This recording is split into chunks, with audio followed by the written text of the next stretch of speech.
Praise the lord. నేటి దిన వాగ్దానము. యెహోవా, నీవే నాకు కీడముగాను, నీవే నాకు అతిశయాస్పదముగాను, నా తల ఎత్తువాడవుగా ఉన్నావు.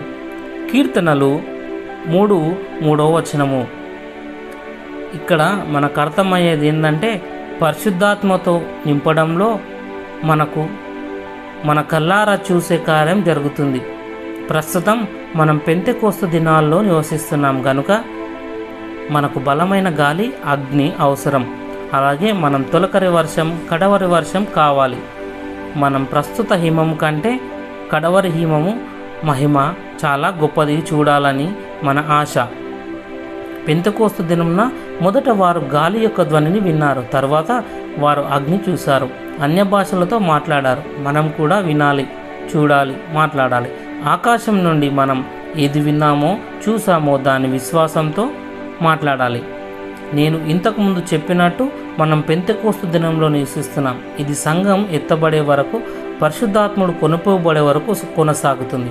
తర్వాత పవిత్ర ఆత్మ అనగా అంత్యక్రీస్తు ప్రకటన గ్రంథంలో వ్రాయబడినట్టు వాడు ఆక్రమించగా అప్పుడు మహాశ్రమలు కలుగుతాయి.